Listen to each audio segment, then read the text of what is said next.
السلام علیکم ورحمۃ اللہ وبرکاتہ. محمد عاقب صاحب خیریت سے؟ طبیعت سے ٹھیک ہے؟ کہیں آپ کی خیریت سے ٹھیک ٹھاک ہے؟ حضرت جی ایک معتبرہ گزارش تھی.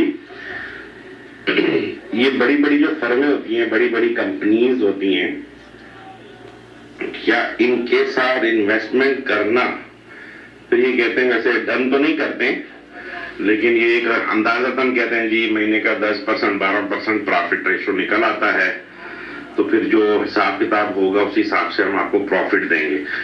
کیا ان کے ساتھ بزنس کرنا جائز ہے شرعی حساب سے؟ تھوڑی رہنمائی فرما دیں. نحمدہ ونصلی علی رسولہ الکریم، اما بعد. سماحت الشیخ عبدالعزیز بن باز مفتی مملکت سعودی عرب سے ایک سوال پوچھا گیا، وہ میں آپ کی خدمت میں پیش کرنا چاہتا ہوں. مقدار المکسب فی التجارہ هل هو محدد بنسبۃ معینہ؟ یہاں شیخ بن باز سے پوچھا جا رہا ہے کہ تجارت کرتے وقت کیا جو پروفیٹیبلٹی ہے اس کا کوئی تعین کیا جا سکتا ہے یا اس کی حد بندی کی جا سکتی ہے؟ یہ لیس بمحدد. جب آپ کسی چیز کو خریدتے ہیں، وہ بعض مرتبہ 100 روپے کی چیز آپ نے خریدی ہے، 140 کی بیچ دیتے ہیں، 135 کی بک جاتی ہے، 145 کی بھی بک جاتی ہے اور 150 کی بھی بک جاتی ہے. اس طرح سے کوئی محدد یا کوئی متعین پروفٹ کا ریشو اسلام نے قائم نہیں کیا ہے کہ آپ نے ایک چیز 100 روپے کی خریدی ہے تو اس کو آپ 150 سے زیادہ کی نہیں بیچ سکتے. بلکہ شیخ بن باز فرما رہے ہیں شریعت میں اس کی حد بندی ثابت نہیں ہے. یہاں مسلمان کے لیے یہ زیادہ مناسب لگتا ہے کہ وہ اپنے بہن بھائیوں کے یا امت مسلمہ کے یا انسانیت کے کام آئے. جو چیز اس نے 100 روپے کی خریدی ہے یا 1000 روپے کی خریدی ہے، وہ اسے مناسب ریشو میں یا مناسب فائدے کے ساتھ لوگوں کو بیچ دے. عام طور پر جو کمپنیز آپ کو ایک متعین رقم کا وعدہ کرتی ہیں، اگر ان کی وہ چیزیں جن چیزوں کی وہ تجارت کرتی ہیں اس میں حد بندی سے متعلق ہو سکتا ہے کہ کسی نے کہا کہ میں یہ لیپ ٹاپ 5000 ریال کا خرید رہا ہوں اور اس کی مارکیٹ ویلیو 5500 ہے، تو اس کو پتہ چل گیا ہے کہ یہ پروفٹ 500 ریال کا ہے اور 500 ریال کی آپ کو وہ 10% 20% یا 50% دے رہا ہے، تو یہاں حد بندی اگر وہ لگاتا ہے تو یہ بات تو سمجھ میں آتی ہے. لیکن اگر اس کی تجارت ایسی ہے، کوئی ایسی تجارت کر رہا ہے جو فلیکچویٹ ہوتی رہتی ہے، تو ایسی صورت میں پھر اس طرح کا ایگریمنٹ نہیں کرنا چاہیے کہ جناب ہم آپ کو اتنا دیں گے. بلکہ میں ایک کمپنی میں آپ کو یہاں کئی مرتبہ اس کمپنی کے حوالے سے بہت سارے سوالات بھی آتے ہیں اور کئی شکوک اور شبہات بھی پیدا کیے گئے ہیں اور کورٹ میں کیس چل رہا ہے. میری 1 کروڑ سے زیادہ کی انویسٹمنٹ اس کمپنی کے ساتھ لگی ہوئی ہے. تو وہ کمپنی کیا کرتی تھی کہ آپ نے ان کو پیسہ دیا، اس کا نام تھا ہیرا گروپ آف کمپنیز، اور ان کے سی ای او کو پچھلے دنوں حراست میں لیا گیا.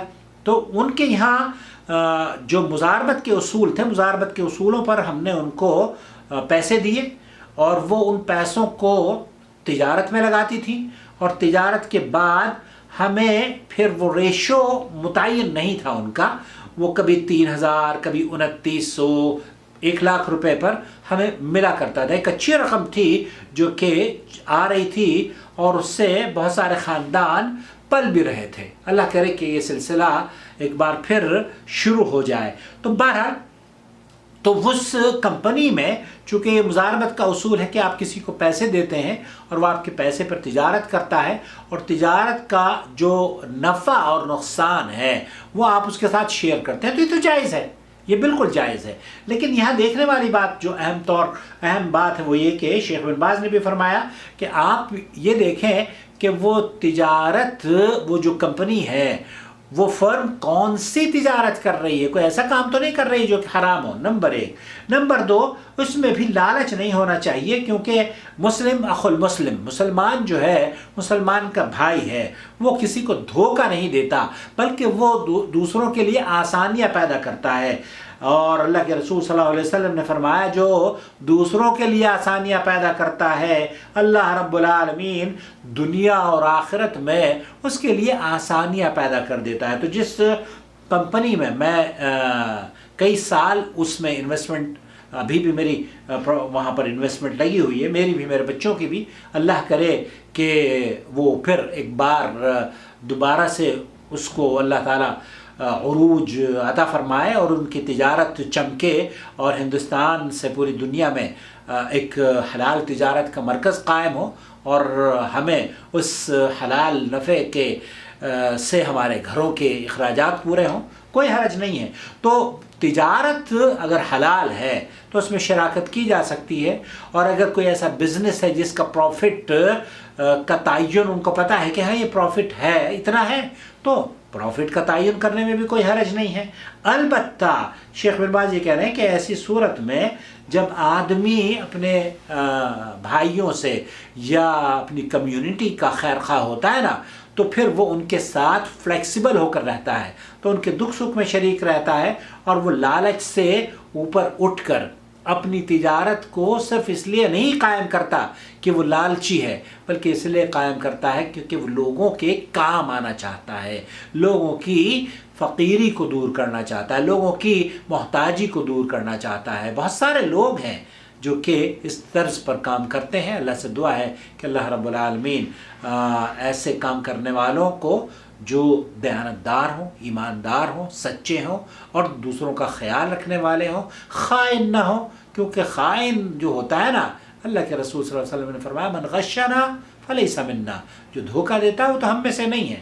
تو اللہ کرے کہ یہ آپ جس کمپنی میں شریک ہو رہے ہیں یہ کمپنی بھی دھوکے کی کمپنی نہ ہو، اور بہرحال یہ جائز ہے اگر وہ آپ کو ایک کوئی کیلکولیٹڈ فگر آپ کو بتاتے ہیں اور وہ تجارت حلال ان کی تجارت ہے، تو اس میں شراکت مضاربت کے اصولوں پر کی جا سکتی ہے۔ اور مضاربت کا اصول جیسے میں نے آپ کو بتایا کہ آپ کسی کو پیسے دیں، وہ اس پیسے پر محنت کرتا ہے، اور پھر محنت کے بعد وہ اس کی جو ایکسپنسز ہیں وہ نکال کر پروفٹ میں سے یا نقصان اور پروفٹ آپ اس کا شیئر کرتے ہیں۔ تو یہی تجارت ہے۔ اللہ برکت دے، اور اللہ رب العالمین ہمارے گھروں میں بھی جو ہماری انویسٹمنٹ لگی ہوئی ہے اللہ تعالیٰ وہ لوٹا دے اور اس کمپنی کو ایک بار پھر کھڑا کر دے۔